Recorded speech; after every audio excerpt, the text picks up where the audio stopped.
signos. La semiología podría definirse como la ciencia que estudia los signos. Viene del griego semeion, signo, y logos, estudio.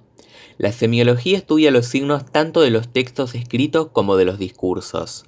Estos últimos siempre están producidos en una coyuntura social e histórica dada. Aunque las palabras sean las mismas, no es lo mismo cuando una madre dice "la casa está en orden" antes que lleguen los invitados, que cuando lo dijo el expresidente argentino Raúl Alfonsín en 1987 desde el balcón de la Casa Rosada. Siempre al interpretar un texto o un discurso es de suma relevancia el contexto social y cultural en el que está inserto. Los signos no siempre están escritos o pronunciados, también pueden ser visuales. Teoría de los signos, bautizada por Saussure, padre de la lingüística estructural, como semiología. En el siglo XVII, Locke hablaba de la semiotique y Lambert ya había utilizado la palabra. Charles Peirce, el padre de la semiótica moderna, introdujo el término anglosajón semiotics. Según Saussure, la lingüística es una parte de la ciencia general de los signos, la semiología. La corriente saussuriana en Europa habla de la semiología. Pero según Roland Barthes, el filósofo y semiólogo francés, la semiología forma parte de la lingüística, ya que es difícil concebir un sistema de imágenes y objetos cuyos significados escapen del lenguaje. Louis Siemslev, maestro indiscutible del Círculo Lingüístico de Copenhague, sostenía que la semiótica debería ser considerada como el estudio teórico de las relaciones que se dan en los procesos universales. Algirda Julius Greimas, lingüista ruso-francés, adhiere posteriormente y añade que la semiología de los signos lingüísticos entró en crisis y es preciso ensanchar las fronteras para llegar a la semiótica de los procesos semánticos. El término semiótica se impuso más en los países anglosajones. En conclusión, según algunos la semiología está dentro de la lingüística y según otros es al revés. Saussure consideraba que la semiología estaba relacionada a la psicología social y asociada a los procesos que ellas se derivan. Según Charles Morris, filósofo y semiótico estadounidense, la semiología es una ciencia más y a la vez un instrumento de las ciencias. En 1969, en la Asociación Internacional de Estudios Semióticos se convino unificar las posiciones, y adoptó el término semiótica, aunque algunos lo siguen distinguiendo. Un cartel publicitario no le es ajeno a la semiótica. No será analizado como fenómeno económico de marketing, pero sí a partir de su estructura del lenguaje y su iconismo poseedor de formas estéticas, imagen, colores, texto, etc., que fungen de significantes productoras de significaciones en la sociedad y en la cultura urbana. La semiología avanzó de ser conocida como ciencia de los signos a la ciencia de las significaciones. Semiótica de primera generación. Tiene su origen en 1950. Se habla de la arquitectura de un texto. El acercamiento a los problemas de la comunicación consistía en hallar y descomponer los elementos constitutivos de cada texto-discurso. La semiótica estructural asegura que todo lector es decodificador y el mensaje una obra. Se abarcó no solo el lenguaje verbal, sino todas las formas audiovisuales.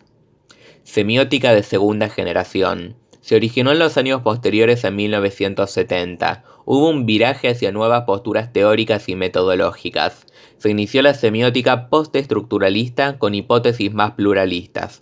Buscaba cambiar los proyectos de investigación. Se originó el desconstruccionismo. Jacques Derrida, filósofo francés de origen argelino, propugnó que al estudiar un determinado texto era necesario descentralizarlo. Apartarse de sus símbolos, el lector reconstruye el texto. Orden hermenéutico, uno de los 4 órdenes de la semántica de los textos, junto con el orden sintagmático, orden paradigmático y referencial. El lector aparece como un interlocutor y el mensaje es considerado un texto. Semiótica de la tercera generación. Tuvo su origen a mediados del 1980. Las generaciones anteriores se enfocaban en los actores. Ahora aparecen 2 nuevos problemas y un nuevo escenario más complejo. ¿Cómo interactúa un texto con su contexto de recepción? Y dentro del plano textual, había que diseñar un perfil y definir un rol del interlocutor a partir de los límites que el mismo texto sugiere. Además de preocuparse por cómo se comunica un texto, presta atención al modo como los actores mediáticos interactúan en los más diversos contextos. Interaccionismo. Descripción de la comunicación en sus múltiples aspectos, de las formas discursivas y el análisis de los enunciados ubicados en sus contextos empíricos. Posteriormente, al siglo XX, la semiótica se sistematizó y Morris la dividió en 3 ramas: la semántica, la pragmática y la sintáctica. Las semánticas son las relaciones de los signos con los objetos a los que son aplicables, dentro de la dimensión semántica de la semiosis.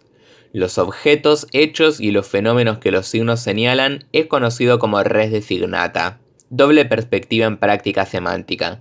Una intencional: todo signo o enunciado designa alguna índole propia, y una extensional, que elude al conjunto de cosas u objetos a los cuales se aplican las propiedades indicadas en los signos o enunciados. La semántica no es lo mismo que la fonología, los sonidos de la lengua, ni de la sintaxis gramatical, sistema de clasificación y combinación de las unidades léxicas.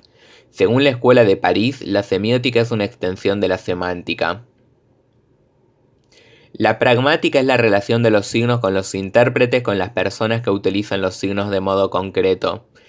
La dimensión pragmática de la semiosis estudia y analiza las formas y estrategias concretas que asumen las expresiones comunicativas con el fin de cubrir las leyes que las rigen y establecer sus características generales.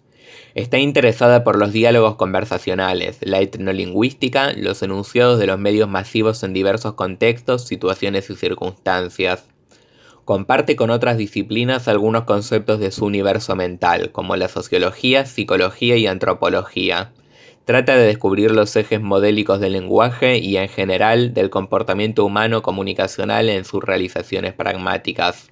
La sintáctica es la relación formal de los signos entre sí, requiere un sistema sígnico. Sugiere mecanismos menémicos y señaladores sintácticos. La sintaxis está interesada por la gramática. Resulta difícil imaginar un lenguaje basado en signos aislados. Los emisores y destinatarios interpretan un signo cuando lo ven puesto en combinación estructural con otros. Sí.